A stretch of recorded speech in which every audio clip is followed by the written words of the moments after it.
m'appelle Yves Cochet, je suis d'origine géographique bretonne, j'ai fait mes études, je suis né à Rennes, et puis donc je suis mathématicien, j'ai exercé pendant plus d'une vingtaine d'années à l'université de Rennes, et puis ensuite pendant plus d'une vingtaine d'années, disons, dans la politique professionnelle. Maintenant, je suis député au Parlement européen, après avoir été une quinzaine d'années à l'Assemblée nationale, et puis un an au ministère de l'écologie, voilà, une douzaine d'années.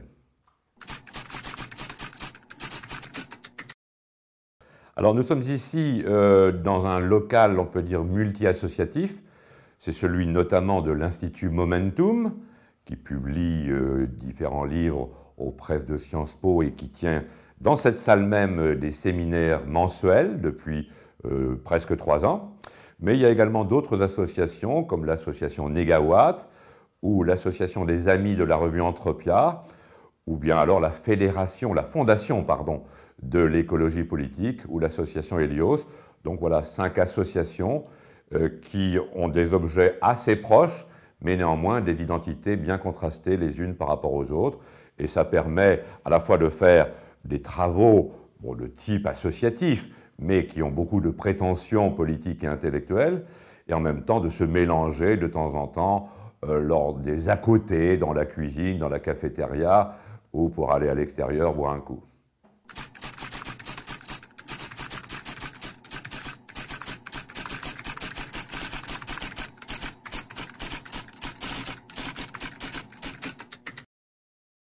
Alors, d'abord, il faut définir le mot effondrement. Le mot collapse en anglais, il y a eu des livres de Jared Diamond, par exemple, qui portaient ce titre, ou bien des livres de Joseph Tenter aussi, sur l'effondrement de ce qu'il appelle les sociétés complexes, qui consiste, pour eux, qui sont plutôt des historiens, à regarder comment certaines civilisations, dans le passé, les Mayas sont bien connus, mais il y en a d'autres, même l'Empire romain, ou les habitants de l'île de Pâques, pourquoi se sont-elles effondrées? Et à quelle vitesse? Et à cause de quelles raisons? De quelles origines? Alors, moi je pense que ce mot d'effondrement, il faut le reprendre d'un point de vue à la fois intellectuel et politique aujourd'hui, parce que nous avons beaucoup de rapports scientifiques, les rapports aussi bien du GIEC en ce qui concerne le climat, les rapports sur la biodiversité, rapport du Millénium en 2005, ou les rapports du grand projet Géosphère-Biosphère, qui montrent que, disons du point de vue strictement biophysique, disons du point de vue de Gaïa, c'est-à-dire la planète Terre elle-même, l'écosphère, il y a une dégradation très accélérée, comme on n'en a jamais connu de toute l'histoire de l'humanité. Et certains savants même pensent que cette dégradation qui est accélérée peut s'opérer sous un mode de rupture, sous un mode catastrophique. Actuellement, on en voit plutôt les prémices. On a certains incidents locaux extrêmement catastrophiques, comme des typhons dans l'Asie, ou bien on se souvient de Katrina, bien sûr, aux États-Unis, ou d'autres sécheresses, disons des événements climatiques ou des événements plus généralement liés à la biodiversité.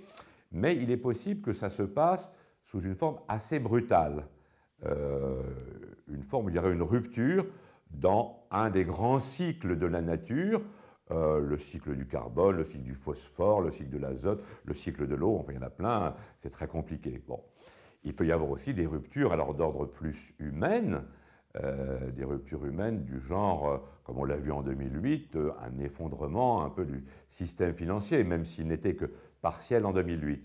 Donc je pense que la catégorie d'effondrement peut être un concept qui peut permettre d'analyser avec un nouveau regard les événements actuels dans les domaines aussi bien sociaux, économiques que naturels.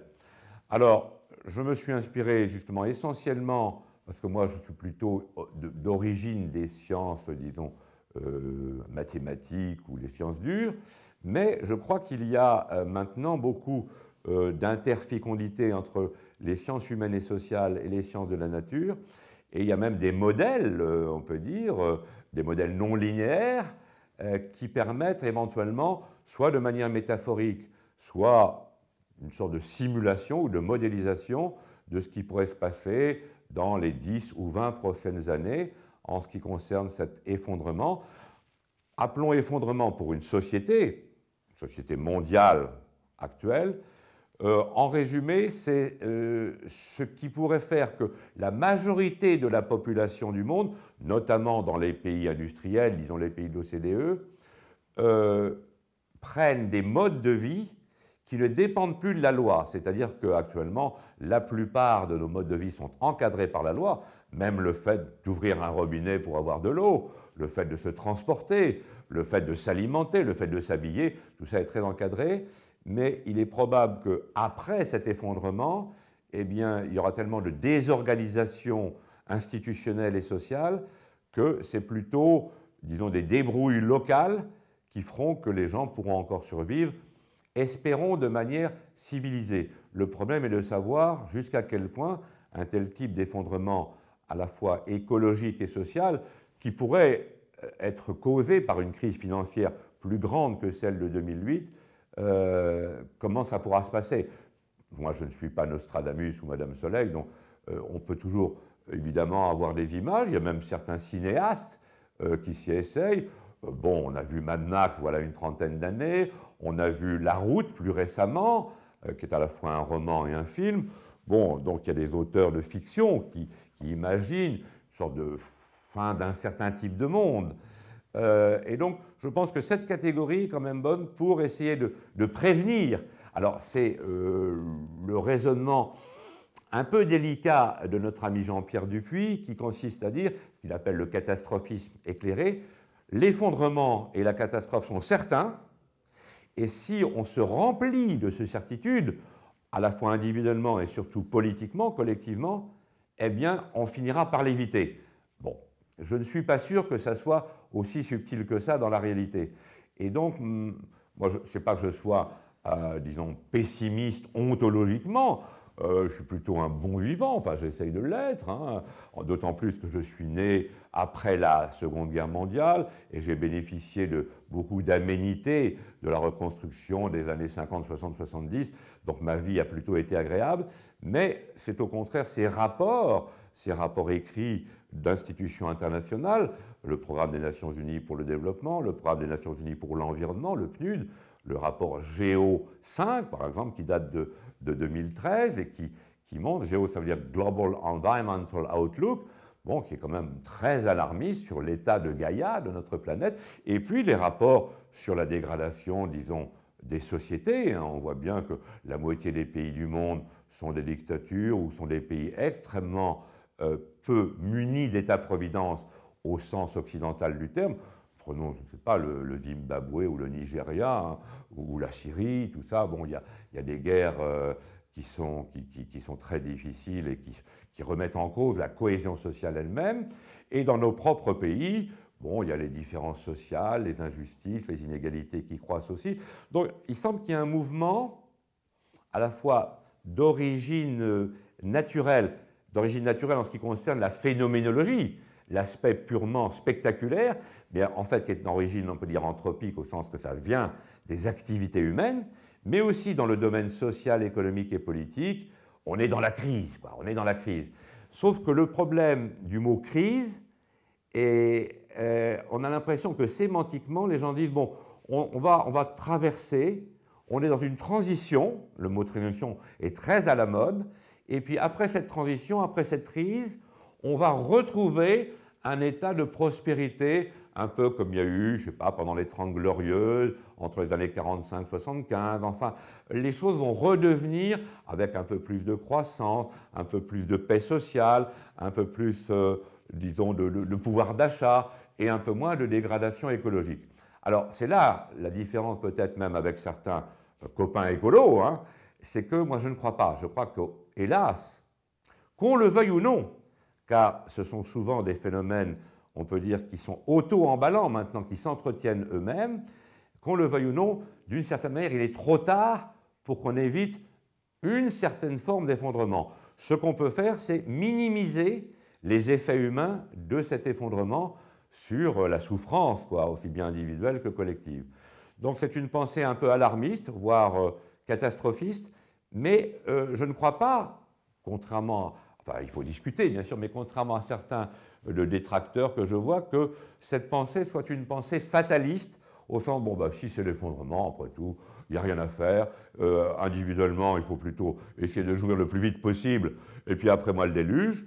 Et puis, collectivement, c'est l'abandon de la politique, c'est l'abandon de tout projet d'échapper à ça. Non, c'est au contraire un saisissement qui vous prend à cause de ce rendez-vous avec l'histoire, un rendez-vous énorme, et qui peut permettre de réagir. Si on est uniquement dans une pensée, disons, gradualiste, réformiste, avec, je ne sais pas, la croissance verte ou les petits pas vers la transition énergétique, on voit bien qu'au moins depuis 30 ans, sinon depuis 40 ans, on a beau faire des petits pas, qui parfois sont très intéressants, la dégradation à la fois écologique et sociale continue. Donc maintenant, il faut un grand pas qui ne peut être fait par une décision collective. On le voit bien, par exemple, dans ce qu'on appelle les conférences du climat, là, les COP, Conference of Parties, qui sont organisées par l'ONU, et on a beau avoir signé le protocole de Kyoto, la convention climatique en 92, donc ça fait déjà plus de 22 ans pratiquement, eh bien, le climat continue à se dégrader, la biosphère continue à se dégrader, la biodiversité se réduit, et donc je ne crois plus à la politique des petits pas. Comment avoir une politique des grands pas? Eh bien, je pense que ça sera, alors permettez-moi d'avoir une expression un peu triviale, quand suffisamment de personnes, notamment les décideurs économiques et politiques, en prendront eux-mêmes dans leur chair, en prendront plein la gueule, si vous me permettez cette expression, mais enfin au moins on est compris. C'est à ce moment-là que peut-être il y aura un sursaut, une réaction. Sinon, les explications rationnelles sont toujours bonnes, et il est bon que le GIEC, que le PNUD, que le PNUE fassent des rapports.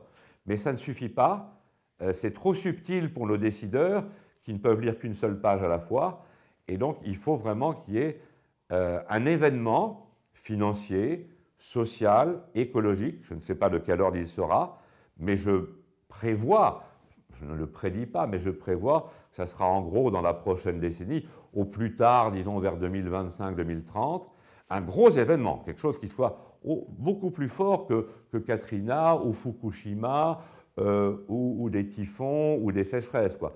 Quelque chose qui, pour le monde entier,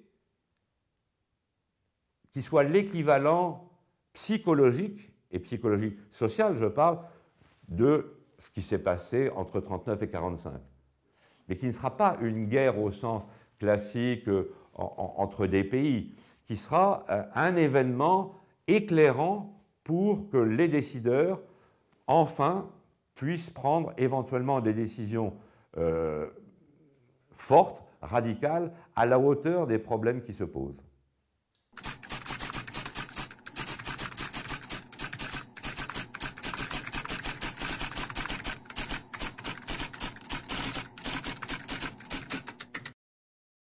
Alors oui, il y a des gros mots qu'on peut prononcer maintenant, comme les mots d'anthropocène ou de décroissance, et c'est de cela dont il faut parler parce que, bien sûr, présenter l'effondrement comme inéluctable, et encore une fois, à plutôt court terme, ce n'est pas en 2050 ou en 2100, c'est dans une ou deux décennies. En gros, évidemment c'est un pari, mais au vu de l'accélération de tous ces critères biophysiques et sociaux qui sont quand même assez alarmistes, c'est proche. Dans ce cas-là, moins pour ma génération, mais pour les gens de votre génération, les gens qui ont 20 ans, 30 ans, 40 ans, 50 ans, ils se disent, mais dans quel monde je vais vivre? Il faut donc qu'on ait un nouveau projet alternatif. Alors, il y a, moi je suis actuellement au Parlement européen, ou en France, ou même dans d'autres régions du monde, des gens qui se disent, bah, il faut, par exemple, faire de la croissance verte. La croissance ne marche plus.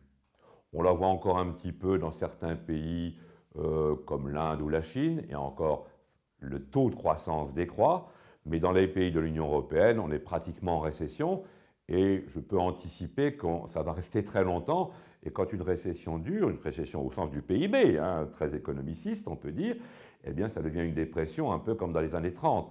Et après, alors le paysage, disons, géopolitique ou politique, peut être très inquiétant, donc il faut éviter ça.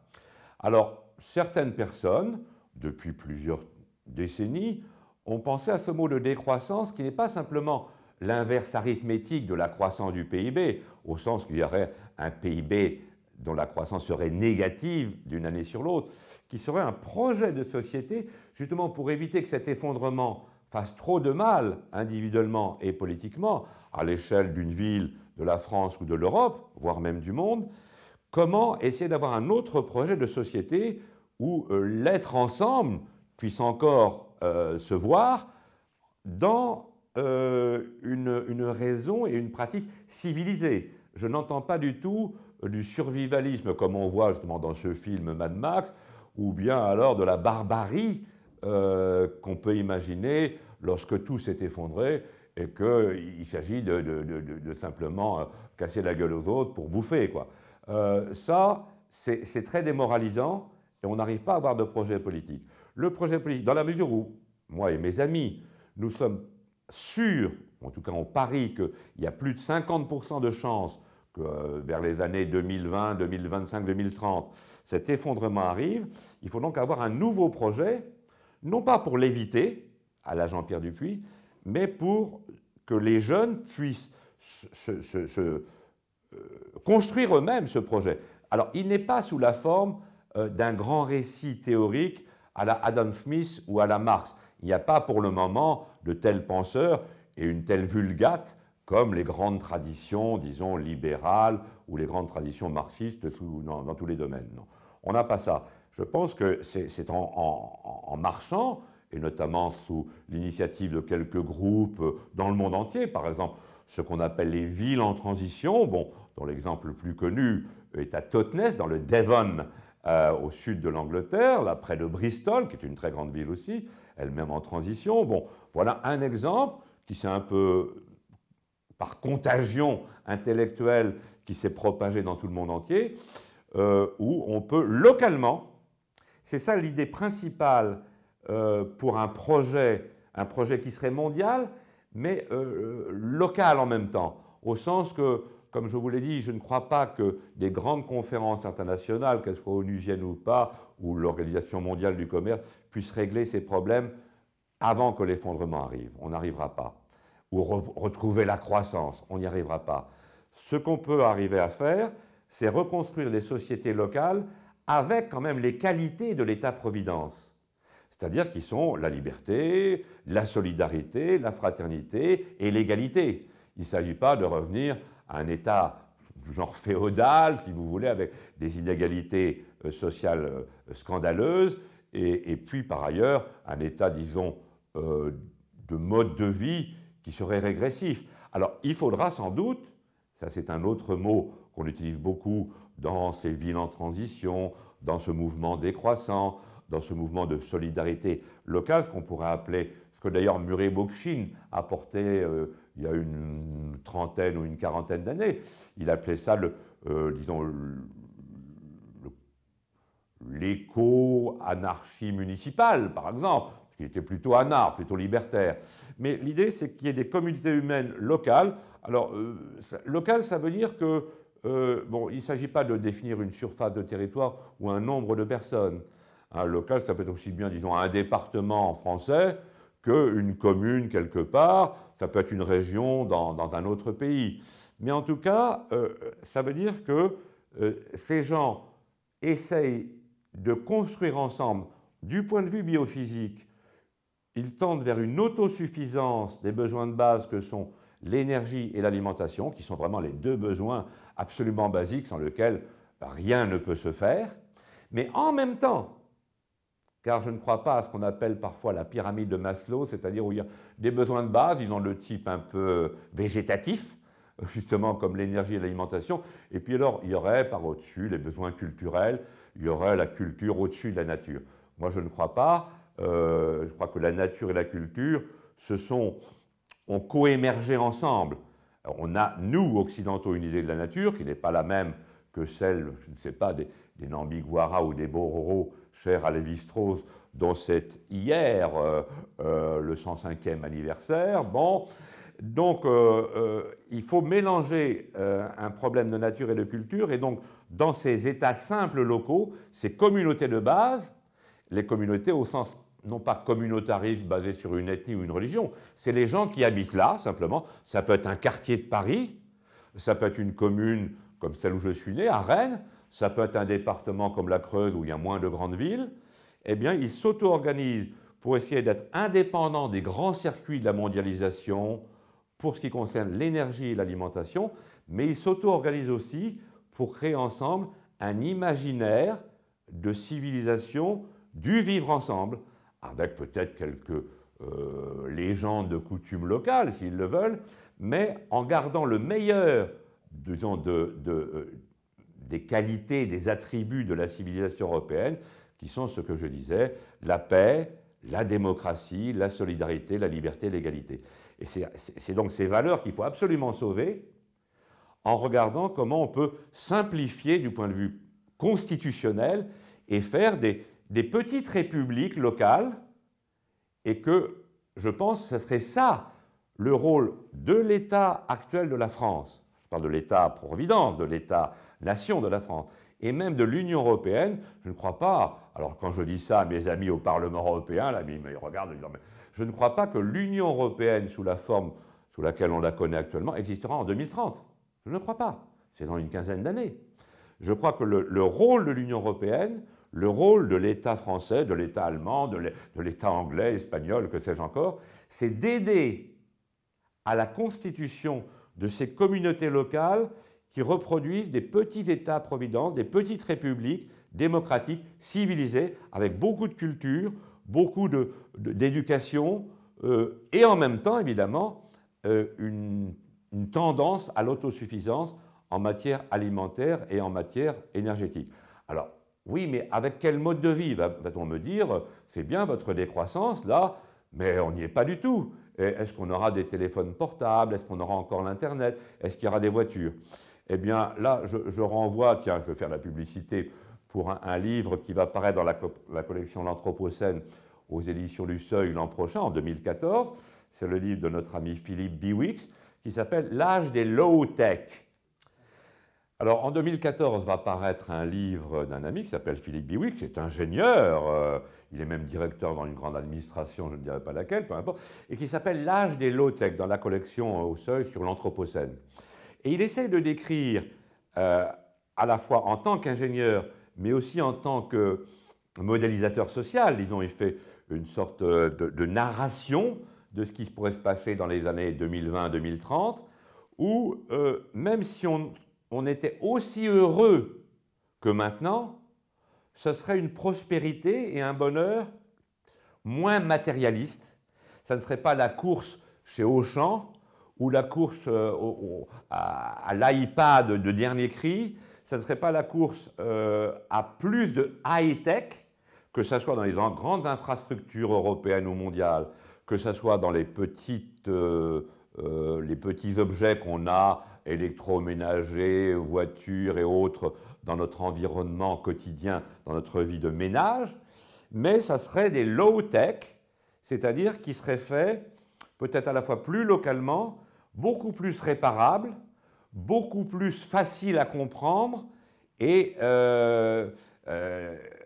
où il peut y avoir donc des usines et des entreprises, mais qui seraient plus des manufactures et où des produits ne viendraient pas de tous les pays du monde pour accompagner des fabrications de produits jetables, très compliqués et qu'on ne peut pas réparer.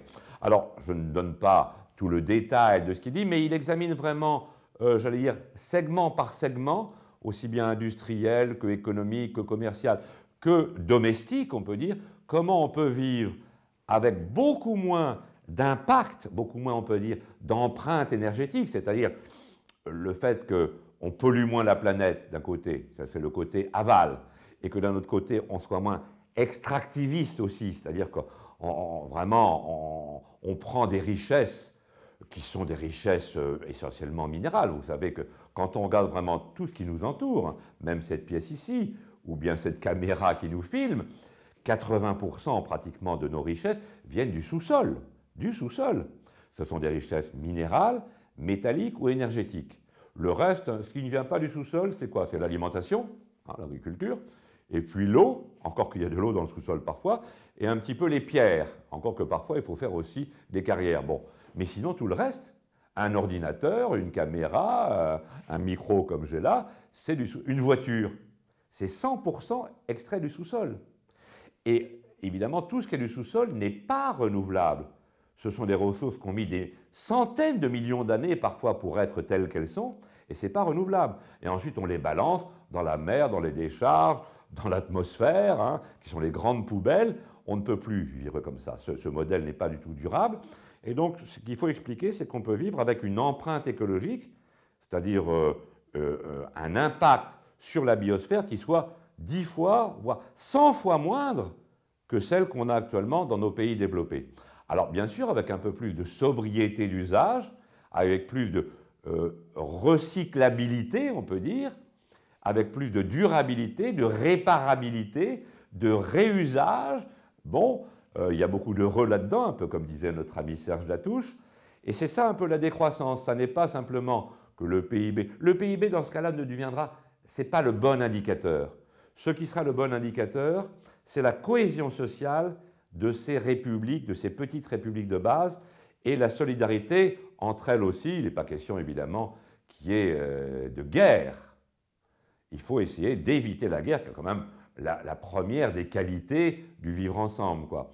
Alors, ceci peut se faire si le projet, on peut dire, idéologique de la décroissance, même de la post-croissance, abandonne le PIB, trouve d'autres indicateurs de richesse, et, bon, ça les philosophes, j'allais dire depuis longtemps, ont essayé de réfléchir là-dessus, mais politiquement, moi en tant qu'homme politique, on peut dire, eh bien on dit que la vie bonne, comme disent les philosophes, ça n'est pas la surconsommation de biens et de services matériels. La vie bonne, c'est essentiellement les relations humaines. C'est-à-dire, c'est l'amour, c'est l'amitié, c'est la méditation, c'est la lecture, c'est Mozart plus qu'une Ferrari. Et c'est là-dessus qu'il faut construire un nouvel imaginaire social, plutôt que de dire « oui, on va vous donner du pouvoir d'achat, comme ça vous allez pouvoir aller plus dans les centres commerciaux et avoir plus de gadgets chinois que vous allez offrir à vos gosses à Noël ». Ça, cette civilisation-là est condamnée. Donc il y a tout un projet, bon, que je ne peux pas décrire en détail, mais où plusieurs instituts, plusieurs associations, plusieurs même communautés réelles, pas les intellectuels qui écrivent des livres, mais des gens vraiment essaient de s'auto-organiser localement et de proposer aux conseils municipaux de leur ville, aux conseils généraux de leur département, de dire faisons une vraie transition, mais rapide, quoi. Parce qu'on n'a pas 50 ans pour imaginer une nouvelle société, on a 10 ou 20 ans. Voilà ce projet. J'espère que l'Union européenne, j'espère que la France, même avec son gouvernement, pourra, à un moment donné, au moment de l'effondrement, parce qu'avant, on a beau le dire et le propager par des écrits, par des conférences, par des tracts, par parfois même des programmes politiques quand on se présente aux élections, tant que, encore une fois, on n'en a pas pris vraiment une grosse secousse, il faut un événement générateur. Cet événement générateur sera peut-être un effondrement, disons, financier, beaucoup plus fort que celui de 2008, peut-être, hélas, une catastrophe humaine plus forte que ce qu'on a vu dans les Philippines ou à Katrina. Hélas, je dis bien hélas parce que, bien entendu, il y a toujours de la casse et de la souffrance humaine, mais j'ai l'impression que nos dirigeants économiques et politiques actuels ne changeront qu'à ce moment-là. D'autant plus que, alors ça c'était, on l'a vu dans différents débats auxquels j'ai participé, bien souvent, bon, les gens qui sont les gens de gauche actuellement, qui sont toujours sur une tradition un petit peu, disons, de lutte des classes, d'explication marxiste ou néo-marxiste, il y a quand même, bien sûr qu'il y a des différences de classe sociale, qu'il y a des riches et des pauvres. Mais en ce qui concerne la dégradation de Gaïa, de l'écosphère, de la planète, il n'y aura pas de prolétaires et de bourgeois. Tout le monde peut être touché. Supposons qu'il y ait par exemple des blackouts électriques dans l'Europe, parce qu'actuellement on nous vend de la connexion. Il faut être connecté mondialement avec l'Internet et même électriquement sur une plaque de cuivre européenne.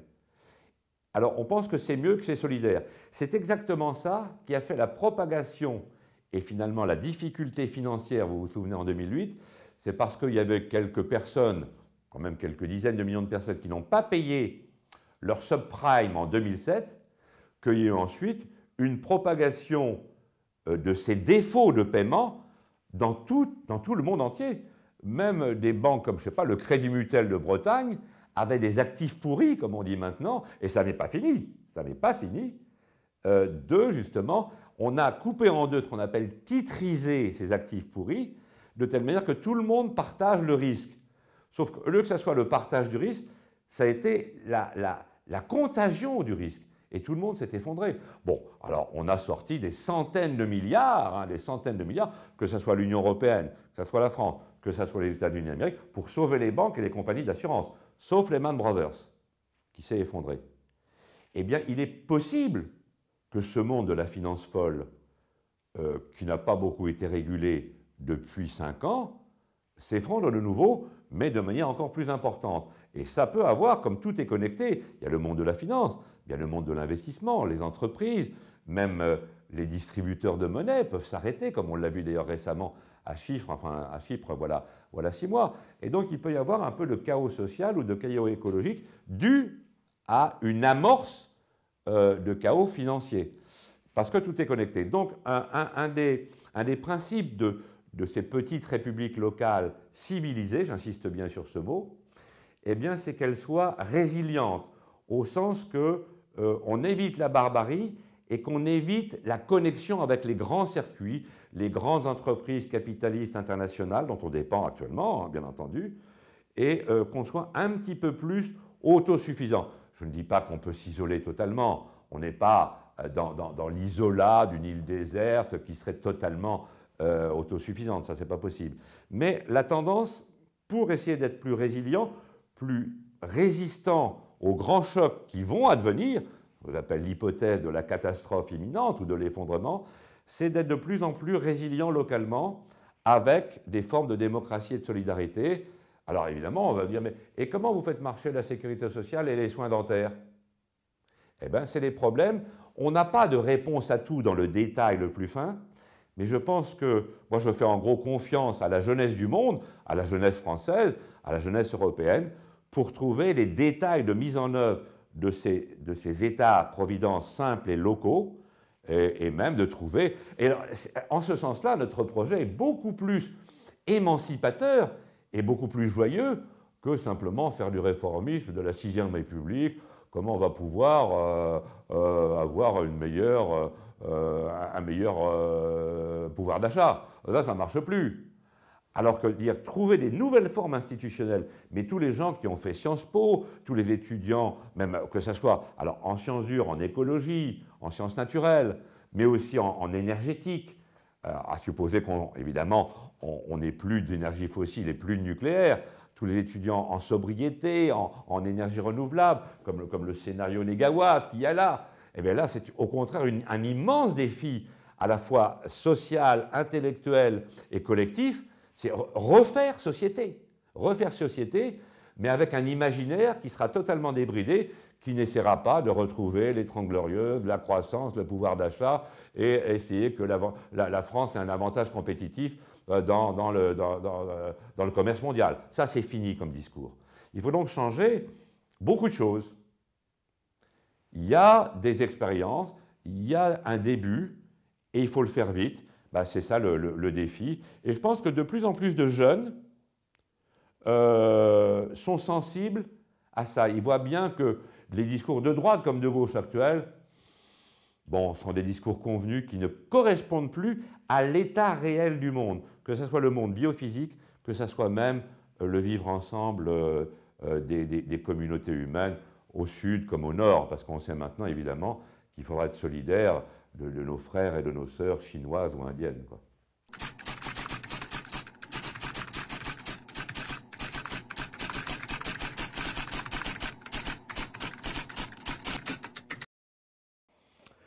Alors évidemment, un imaginaire est à supposer que lui-même soit actif par rapport à la construction d'une nouvelle société. En général, ça prend beaucoup de temps. On a vu que l'imaginaire, par exemple, du progrès, qui a été lié au début à Descartes, et puis ensuite à la Révolution française, au positivisme du XIXe siècle, tout ça, ça prend des siècles. On le voit aussi, si on remonte un peu plus loin, l'imaginaire des religions, notamment des grandes religions monothéistes, l'imaginaire par exemple du Christ, qui est une tradition qui est née aussi dans notre monde, enfin occidental, eh bien ça prend beaucoup de temps. Le problème là, c'est qu'on a l'impression qu'on n'a plus beaucoup de temps. Alors, les gens qui ont imaginé eux-mêmes les villes en transition, pour prendre cet exemple très concret, se disent que il n'y aura plus d'imaginaire à vocation universelle. L'universalisme fait partie d'une grande tradition française et même occidentale en disant, ben voilà, nous avons à la fois des valeurs et en même temps des concepts intellectuels, à la Kant, hein, si vous voulez, où les choses valent pour toute l'humanité. Quand je dis les choses, c'est y compris des types de modes de vie ou des types, par exemple, de rapports entre justement la nature et la culture. Bon, certains travaux, je ne veux pas avoir l'air trop pédant, mais les travaux de Lévi-Strauss ou de Philippe Descola, pour citer deux Français, montrent que il faut, ou même d'ailleurs Bruno Latour, il faut relativiser un petit peu cet universalisme et qu'il y a des cosmologies d'autres civilisations, même encore actuellement existantes, ou d'autres peuples qui ne sont pas du tout dans le même rapport au monde et dans le même rapport entre nous que ce qu'on a comme tradition du progrès, des Lumières, du productivisme et du bonheur matériel. Bon. Et donc, changer tout ça, évidemment, pour les pays de l'Occident, prenant cet exemple, ça va être difficile. Alors, s'il y a un choc, je reviens toujours à cette notion de choc, il faut quand même qu'on soit préparé. Et je pense que cet imaginaire doit aussi, là, je ne dis pas que, comme disait Lénine, tout le pouvoir au soviet, non, là c'est tout le pouvoir au local, on pourrait dire, au local, et c'est localement que 10 000 personnes d'un côté et 300 000 de l'autre, peu importe, ce n'est pas une question de nombre, puissent se raconter une histoire, comment on va vivre ensemble en 2030.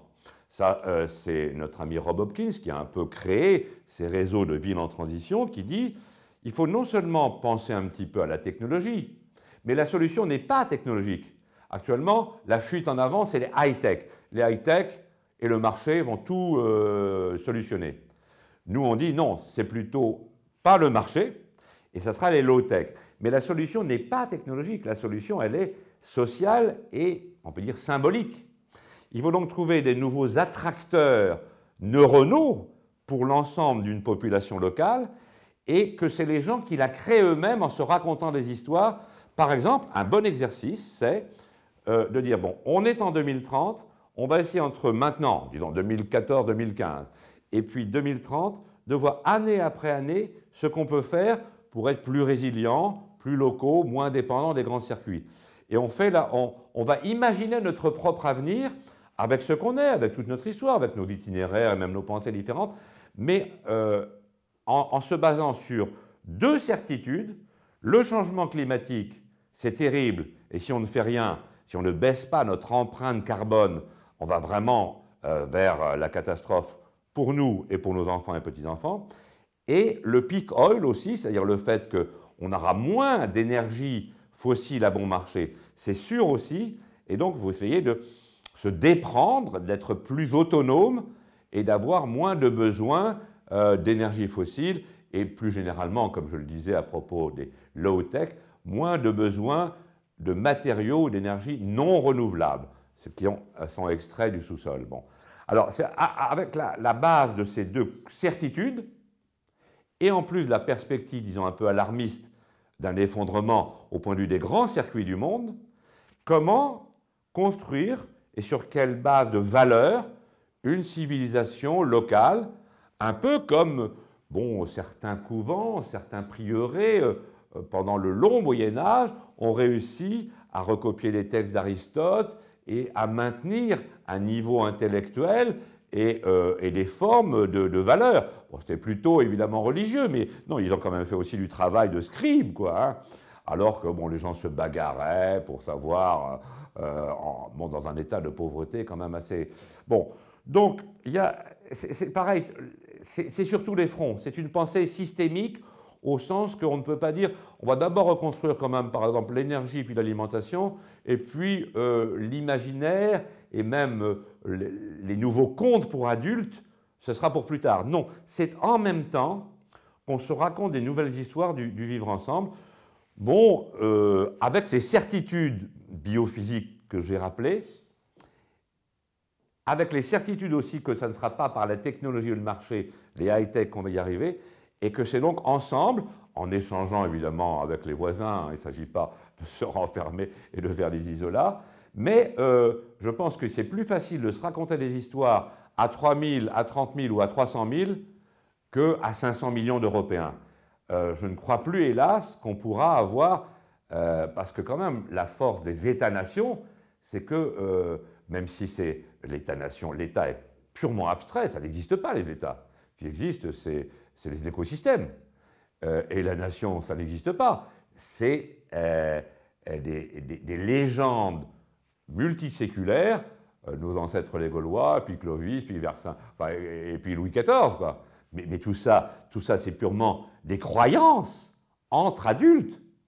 Et donc, il faut construire des nouvelles croyances entre adultes. Il ne s'agit pas d'oublier l'histoire, mais en essayant d'apprendre de l'histoire que ce qui compte, c'est le vivre ensemble, la civilisation, plutôt que l'appétit de surconsommation. Donc, une fois qu'on sait qu'on va rejeter et qu'on ne pourra pas faire autrement certains conforts matériels, eh bien, je pense que les intellectuels, les philosophes, mais aussi les romanciers, les poètes, les musiciens, enfin, doivent aider les communautés locales, les petites républiques simples, avec par exemple, à faire des constitutions. Alors, vous allez me dire, ça va être une mosaïque, par exemple, en Europe, eh bien, ça va être une mosaïque de petites régions, de petits... Oui, c'est sans doute ça. Et on espère que, dans la mesure où on a quand même justement des valeurs, comme je rappelais, liberté, égalité, fraternité, paix, solidarité, etc., démocratie, que ceci reste commun à toutes ces petites républiques européennes. Actuellement, il y a 28 États membres dans l'Union européenne. Peut-être qu'en 2030, il y aura, disons, 280 petites républiques locales, solidaires, qui se connaissent les unes les autres, qui sans doute, évidemment, n'auront plus les avions et les TGV pour sillonner, n'est-ce pas, les airs, les rails ou les mers, mais qui, par rapport au Moyen-Âge et la peur du féodalisme, c'est que maintenant, même si, je crois que c'est notre ami Voltaire qui a dit « l'histoire nous apprend que l'histoire ne nous apprend rien », non, il faut conserver la mémoire de ce qui s'est passé, et notamment de cette catastrophe qui aura eu lieu et qui va avoir lieu. Mais au moins, on aura pris un grand coup et on saura que le meilleur de la vie, ce n'est pas la consommation matérielle. Moi, je ne suis pas croyant, mais le Christ disait le meilleur de la vie, c'est l'amour. Ben oui, et avec l'amour, enfin, nos amis décroissants disent moins de biens, plus de liens. Je crois que c'est ça, c'est autour de ça qu'il faut construire un nouvel imaginaire. C'est à la fois les philosophes, mais aussi les jeunes, qui vont se raconter des histoires. J'ai beaucoup confiance dans le moyen de changer les attracteurs mentaux et de trouver un nouvel attracteur qui soit désirable, parce qu'évidemment, c'est une projection dans l'avenir. Comment ça sera en 2030? Eh bien, ça sera peut-être plus sobre au point de vue matériel, mais moins... Regardez alors, bon, je ne veux pas faire attention, ça c'est très dangereux, mais quelquefois on dit, ben, vous savez, il ne faut pas confondre la pauvreté et la misère. Il y a beaucoup de misère, même des gens qui sont riches en France et en Europe. On le voit bien d'ailleurs dans les gens qui avalent des tas de pilules, ou qui sont malades, ou qui sont tristes. Alors que vous allez à Dakar, ou vous allez au Brésil, ils ne sont pas riches. Mais ce n'est pas de la misère. Il y a une pauvreté matérielle. Évidemment, ils ont moins de pouvoir d'achat que nous. Mais il y a une joie de vivre, éventuellement à base de religiosité parfois. Dans certains pays du monde, les visions du monde et la vie concrète, on peut dire les cosmologies de ces sociétés, au Brésil ou dans certains pays africains, ne sont pas basées sur les richesses matérielles, mais sur des croyances collectives, par exemple de symbiose avec la nature, ou des croyances d'appartenance à des mondes qui sont bien différents du monde purement matériel et matérialiste, nous, où l'expression du bonheur semble être le nombre d'objets qu'on possède. Et on a l'impression qu'on est quelqu'un de plus heureux parce qu'on a 3 voitures, 5 écrans plats et 10 ordinateurs. Au Brésil ou à Dakar, non, c'est pas ça. C'est une autre histoire collective qui fait le bonheur. Bon, qui est plus pauvre au point de vue matériel, mais qui est plus riche au point de vue culturel. Et c'est ça qu'il faut. De toute façon, on n'aura pas le choix. Donc le choix n'est pas entre croissance ou décroissance. Plus de pouvoir d'achat, plus de moyens, plus de richesse matérielle ou pas. C'est entre une décroissance choisie ou une décroissance subie. Nous choisissons la décroissance choisie, donc moins de biens matériels, moins de productivisme et plus de liberté, d'amour et de jouissance. On peut même avoir on pourrait presque dire des orgasmes neuronaux avec des belles histoires qu'on nous raconte. Quand on écoute, alors je parle de Mozart, mais ça peut être aussi bien évidemment d'autres poètes, d'autres artistes, qu'on voit un beau spectacle.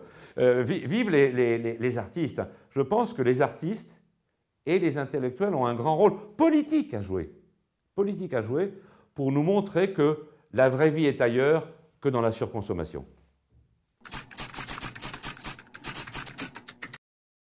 Oui, il y a beaucoup actuellement de débats, et même d'ailleurs artistiques, autour de ce nouveau concept d'anthropocène, dont l'origine évidemment est géologique.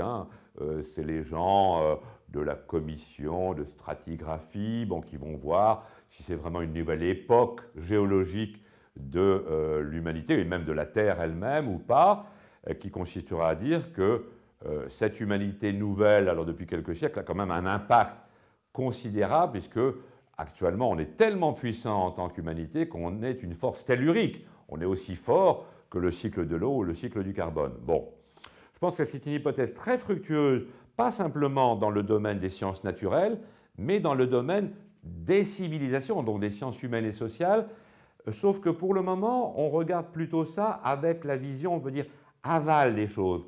Notamment, la commission de stratigraphie va regarder si dans les couches géologiques, on pourra avoir un jour, pour les géologues du XXIe siècle, l'impact de l'humanité sur ces couches-là, ou bien leur changement climatique.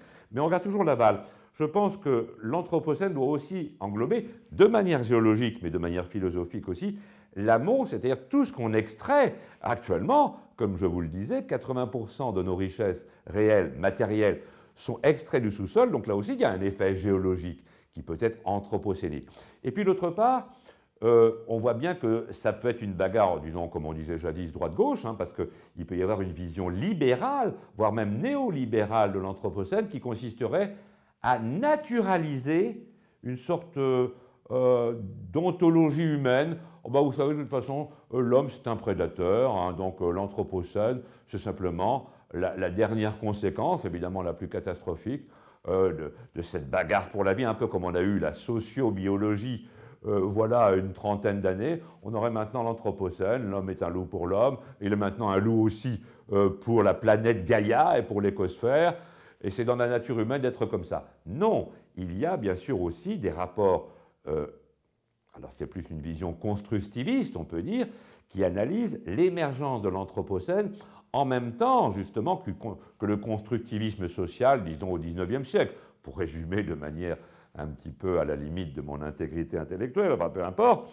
Et donc il faut analyser aussi des causes sociales, de rapports de segments et de classes et d'idéologie. Il y a une bagarre idéologique sur l'Anthropocène, mais je pense que, à l'Institut Momentum, dont je fais partie, eh bien, on réfléchit, c'est même une sorte de slogan ou de sous-titre de l'Institut, quelles sont les issues, à la fois au sens anglais et au sens français, de l'Anthropocène. Donc je pense que c'est très fructueux, comme ça vient de commencer, disons depuis le début de ce XXIe siècle. Il faut en rendre compte dans les aspects multidimensionnels de la culture, aussi bien économique, sociale, mais aussi culturelle au sens de l'imaginaire et même poétique et artistique. Bon vent à l'Anthropocène, ça doit être un concept fructueux où il va y avoir plein de bagarres, et c'est ce conflit qui va peut-être faire émerger quelque chose de nouveau dans la culture.